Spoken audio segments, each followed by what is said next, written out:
നിങ്ങളുടെ ഇഷ്ട പരമ്പരകൾ എക്സ്ക്ലൂസീവായി സൺ നെക്സ്റ്റ് ആപ്പിലൂടെ തികച്ചും ഫ്രീ ആയി ഇപ്പോഴേ ആപ്പ് ഡൗൺലോഡ് ചെയ്യൂ. ഞാൻ ആരോടും പറഞ്ഞിട്ടില്ല. ഇപ്പൊ നിഖിൽ ചിന്തിക്കുന്നുണ്ടാവും, പഠിക്കുന്നതിനൊരു സഹായം ചെയ്യുന്ന കാര്യം എന്തിനാ മറച്ചു വെക്കുന്നതെന്ന്. അതിലൊരു പ്രശ്നമുണ്ട്. അതുകൊണ്ടാ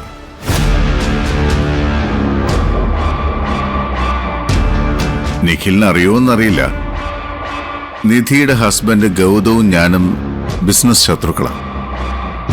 പരസ്പരം വിജയിക്കാൻ കാത്തു നിൽക്കുന്ന രണ്ട് കമ്പനികൾ. അപ്പൊ നിധിയുടെ ബ്രദറിനെ ഞാൻ സഹായിക്കുക എന്നറിഞ്ഞാൽ അത് ആ വീട്ടിൽ നിധിക്കൊരു കുറച്ചിലല്ലേ. അതുകൊണ്ടാ ഇത് തൽക്കാലം ആരോടും പറയണ്ടെന്ന് പറഞ്ഞത്. ഇല്ല സാർ, ചേച്ചി എനിക്ക് വേണ്ടി സാറിനെ വിളിച്ച് പറഞ്ഞതല്ലേ. ചേച്ചിക്ക് ദോഷം വരുന്ന ഒന്നും ഞാൻ ചെയ്യില്ല. ഒരു കാര്യം മാത്രം നിഖിൽ ചെയ്താൽ മതി. പഠിച്ച് ഒരു നല്ല പൊസിഷനിലെത്തുമ്പോൾ ഒരു കുട്ടിയെങ്കിൽ ഒരു കുട്ടിയെ നല്ല വിദ്യാഭ്യാസം കൊടുത്ത് മികച്ച ഫ്യൂച്ചർ ഉണ്ടാക്കി കൊടുക്കാൻ ശ്രമിക്കണം.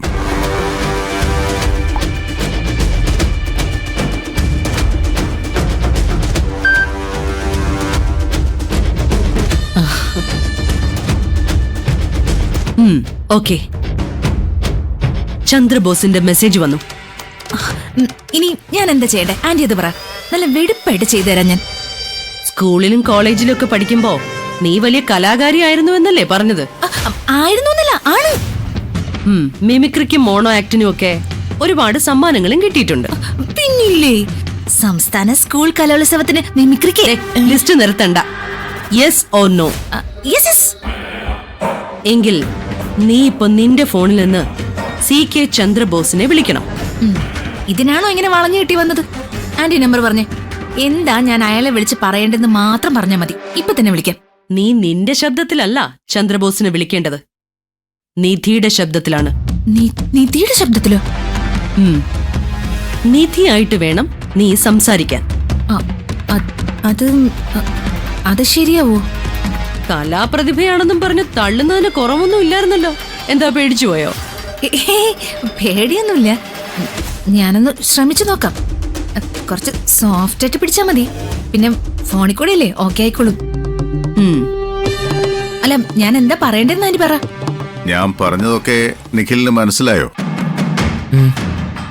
ഞാനാണ് നിഖിലിനെ സഹായിക്കുന്നതെന്ന് വിവരം തൽക്കാലം ഒരാളും അറിയരുത്. ഇല്ല സാർ, ഞാനിത് ആരോടും പറയില്ല. സർ, നിഖിലിന്റെ ഫീസ് മുഴുവൻ അടച്ചിട്ടുണ്ട്. Very good. ഈ കടപ്പാട് ഞാൻ മരിച്ചാലും മറക്കില്ല സാർ. ഹേയ്, ഇതൊരു ചെറിയ സഹായമല്ലേ, അതിനിപ്പം നന്ദി പറയേണ്ട കാര്യമൊന്നുമില്ല. ദാ, നിധി വിളിക്കുന്നുണ്ട്, കണ്ടോ? വിളിക്കുന്നത് വേറൊന്നിനുമല്ല, അനിയന്റെ ഫീസ് അടച്ചോ, അഡ്മിഷന്റെ കാര്യം എന്തായി, അതൊക്കെ ചോദിക്കാനാ.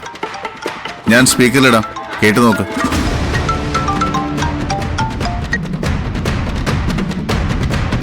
എന്താണ് നിധി, സഹോദരന്റെ അഡ്മിഷന്റെ കാര്യം എന്തായെന്ന് അറിയാനായിട്ട് വിളിച്ചതായിരിക്കും അല്ലേ? ഒരു ടെൻഷന്റെ ആവശ്യമില്ല. അഡ്മിഷന്റെ കാര്യം ഞാൻ തന്നെ കോളേജിൽ വിളിച്ചു പറഞ്ഞ് ഫീസും അടച്ചു കഴിഞ്ഞു. ഇനി പഠിക്കുന്ന കാര്യം മാത്രമേ നിഖിലിനുള്ളൂ. ഒരുപാട് നന്ദിയുണ്ട് സർ. സാറല്ലാതെ ഒരാളും ഈ അവസ്ഥയിൽ എന്നെ സഹായിക്കാനില്ലായിരുന്നു. എന്നെ പഠിപ്പിക്കുന്നതിനായി സർ ഒരുപാട് പണം ചെലവഴിച്ചതാണ്. ഇപ്പോ എൻ്റെ സഹോദരന് വേണ്ടിയും സാർ പണം ചെലവാക്കുന്നു. എങ്ങനെ നന്ദി പറഞ്ഞാലും മതിയാവില്ല എനിക്ക്. എന്തിനാ നിധി ഇങ്ങനെയൊക്കെ പറയുന്നത്? വെറും പണമല്ലേ, അത് വരും പോകും. നമ്മുടെ കയ്യിലുള്ളപ്പോ ആവശ്യക്കാർക്ക് വേണ്ടി അത് ചെലവഴിക്കുകയല്ലേ വേണ്ടത്. അന്നദാനത്തിന് വേണ്ടി പണം ചെലവാക്കുന്നതിനേക്കാൾ എനിക്കിഷ്ടം ആ പണം കൊണ്ട് ഒരാൾക്ക് വിദ്യാഭ്യാസം കൊടുക്കുന്നതാണ്. എൻ്റെ സഹോദരന്റെ പഠനം മുടങ്ങിപ്പോകുമെന്ന് കരുതിയതാണ്. ഇപ്പം സാറാണ് അവന് ഒരു വഴി തെളിച്ചു കൊടുത്തിരിക്കുന്നത്. ചേച്ചിയോട് എന്തെങ്കിലും സംസാരിക്കണമെങ്കിൽ. ചേച്ചി, വഴക്കിട്ടതിന് സോറി. ഏയ്, അതൊന്നും സാരമില്ലടാ. പണം തരില്ല എന്ന് പറഞ്ഞിട്ട് ചേച്ചി എനിക്ക് വേണ്ടി ഇങ്ങനെ ഒരു ഹെൽപ്പ് ചെയ്യുമെന്ന് തീരെ പ്രതീക്ഷിച്ചില്ല. എന്താടാ ഇത്? നീ എനിക്ക് മോനെ പോലെയല്ലേ? നിന്നെ സഹായിച്ചില്ലെങ്കിൽ പിന്നെ ഞാൻ ആരെ സഹായിക്കാനാ? ഇപ്പോ നീ പഠിത്തത്തിൽ മാത്രം ശ്രദ്ധിച്ചാ മതി, കേട്ടല്ലോ? പിന്നെ കാര്യങ്ങളൊക്കെ CKC സാർ പറഞ്ഞു കാണുമല്ലോ. സാറെല്ലാം പറഞ്ഞു ചേച്ചി. ഞാൻ നിന്നോട് പറയുന്നത് വരെയും CKC സാറാണ് ഫീസ് അടച്ചതെന്നുള്ള വിവരം നീ ആരോടും പറയരുത്, കേട്ടല്ലോ? ആരോടും പറയില്ല ചേച്ചി. ഈ വിഷയത്തെക്കുറിച്ച് ഇനി ചേച്ചിയോട് പോലും ഞാൻ സംസാരിക്കില്ല, പോരെ? CK സാർ ഒരുപാട് നന്ദിയുണ്ട്. ഞാൻ വെക്കട്ടെ. ഓക്കെ നിധി, നമുക്ക് കാണാം. പിന്നെ കോളേജിൽ പോകുമ്പോൾ നിഖിലിന് പുതിയ ഡ്രസ്സും ബാഗും ഒക്കെ വേണ്ടി വരില്ലേ? അതൊക്കെ വാങ്ങാനുള്ള പണം കൂടി ഞാൻ തന്നേക്കാം. അതൊന്നും വേണ്ട സാർ. വേണം. CK ചന്ദ്രബോസ് സ്പോൺസർ ചെയ്യുന്ന ഒരാൾക്ക് ഒന്നിനും ഒരു കുറവ് വരുന്നത് എനിക്കിഷ്ടമല്ല Nikhil.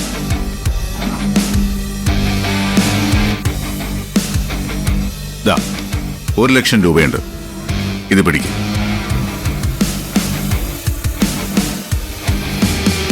Thank you sir, thank you very much. Welcome. അപ്പൊ പിന്നെ ധൈര്യമായിട്ട് പൊയ്ക്കോളൂ. നന്നായിട്ട് പഠിക്കണം, കേട്ടല്ലോ? ഓക്കെ സാർ, ഞാൻ ഇറങ്ങട്ടെ.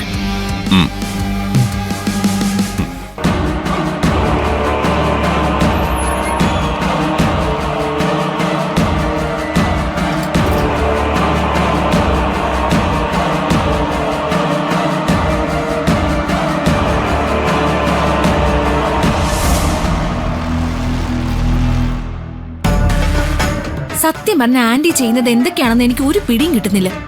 ആകെ മൊത്തം ഒരു ദുരൂഹത. ടെൻഡർ കൊട്ടേഷൻ കൊണ്ടുവന്ന് കൈ കൊടുത്തപ്പോ വേണ്ടാന്നും അത് നിധിയുടെ കയ്യിൽ സേഫ് ആണെന്നും പറഞ്ഞു. അത് കഴിഞ്ഞ് CKC എന്റർപ്രൈസസിലെ ചന്ദ്രബോസിനെ കണ്ട് സ്വന്തം കമ്പനിയായ ഈശ്വരമംഗലം ഗ്രൂപ്പിനെതിരെ ഡീലും ഉറപ്പിച്ചു. അത് കഴിഞ്ഞ് ഇപ്പതേ ശത്രുപക്ഷത്തുള്ള നിധിയുടെ സഹോദരന് പഠിക്കാൻ ധനസഹായം ചെയ്യിക്കുന്നു. അതും CK ചന്ദ്രബോസിനെ കൊണ്ട് തന്നെ. അവസാനത്തെ ഈ ഐറ്റം എന്നെ കൊണ്ട് നിധിയുടെ പേരിൽ CKCയെ വിളിപ്പിച്ചത്. അതാണ് ഒട്ടും എനിക്ക് മനസ്സിലാവാത്തത്. നിധി ഒരു നിസ്സാരക്കാരിയല്ല എന്നുള്ള ഉത്തമ ബോധ്യത്തിൽ നിന്നും ഞാൻ മെനഞ്ഞെടുത്ത ഒരു തന്ത്രമാണിത്. നീ ഒന്ന് ആലോചിച്ചു നോക്കിയേ. നിഖിലിന് വേണ്ടി സഹായം അഭ്യർത്ഥിച്ച് CK ചന്ദ്രബോസിനെ സഹായിച്ചത് ആരാ? ആന്റിയല്ലേ ചന്ദ്രബോസിനോട് നിഖിലിനെ സഹായിക്കണമെന്ന് പറഞ്ഞത്? അത് നിനക്കും എനിക്കും ചന്ദ്രബോസിനും മാത്രം അറിയാവുന്ന സത്യം. പക്ഷേ നിഖിലിന്റെ മനസ്സിലോ? അത് യെസ്, അവന്റെ മുന്നിലിരുന്ന CK ചന്ദ്രബോസിനെ നിധി വിളിച്ച് നന്ദി പറയുന്നത് നിഖിൽ നേരിട്ട് കേട്ടതാണ്. അവനും സംസാരിച്ചതാണ്. എന്താ, ശരിയല്ലേ? അത് ശരിയാണ്. പക്ഷെ നിഖിലിനറിയില്ലല്ലോ ഞാനാണ് വിളിച്ചതെന്ന്. അങ്ങനെയാവുമ്പോ നിധി ചന്ദ്രബോസിന്റെ സഹായം സ്വീകരിച്ചു എന്ന്. നിധിക്കെതിരെ തെളിവ് കൊടുക്കാൻ പോകുന്ന ആദ്യത്തെ സാക്ഷി അവളുടെ സഹോദരൻ തന്നെയായിരിക്കും, നിഖിൽ. ബ്രില്യന്റ്. വളഞ്ഞ് കറങ്ങി തിരിഞ്ഞ് കൃത്യസ്ഥലത്ത് തന്നെ ആന്റി കാര്യങ്ങൾ കൊണ്ടെത്തിച്ചു. ഒന്നും എങ്ങും എത്തിയിട്ടില്ല. ഓപ്പറേഷൻ പൂർണ്ണമാകണമെങ്കിൽ നിധിയുടെ ലോക്കറിൽ ഇരിക്കുന്ന സീൽഡ് കവറിലെ ടെൻഡർ എമൗണ്ട് CK ചന്ദ്രബോസിനെ അറിയിക്കണം. അന്നേ ആ എമൗണ്ട് ചോദിച്ചു വച്ചിരുന്നെങ്കിൽ ഈസി ആയിട്ട് CKC സാറിനെ വിളിച്ച് പറഞ്ഞാൽ മതിയായിരുന്നു. അതുപോരാ, ആ എമൗണ്ട് CKC അറിയിക്കേണ്ടത് നമ്മളല്ല, പിന്നെ നിധി വേണം അത് CKC അറിയിക്കാൻ. സഹോദരന് പഠിക്കാൻ 5 ലക്ഷം രൂപയുടെ സഹായം ചെയ്തതിന്റെ പ്രത്യുപകാരം നിധി ഈശ്വരമംഗലം ഗ്രൂപ്പ് ഓഫ് കമ്പനീസിനെ ഒറ്റി. ഐഡിയ ഒക്കെ സൂപ്പറാണ്. പക്ഷെ നിധി എങ്ങനെ CKC എമൗണ്ട് അറിയിക്കും? അതിന് അടുത്ത ഒരു പടയാളിയെ നമുക്ക് കളത്തിലിറക്കാം. അതാരാ? Union leader Vijayan.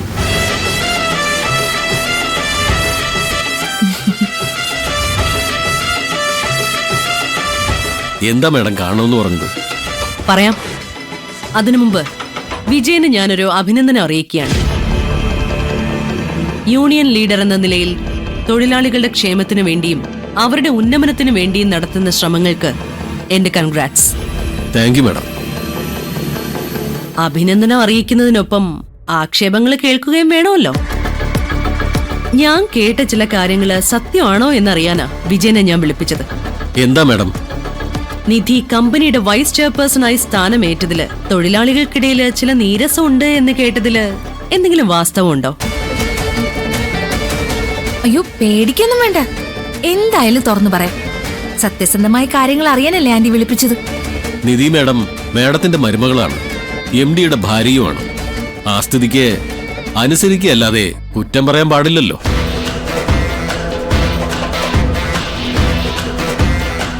ഓരോ കാര്യങ്ങളിലും സ്വന്തം മിടുക്ക് തെളിയിക്കാൻ വേണ്ടി നിധി മാഡം കാണിക്കുന്ന ഷോയിൽ ഇവിടെ പലർക്കും അമർഷമുണ്ട്. ഓ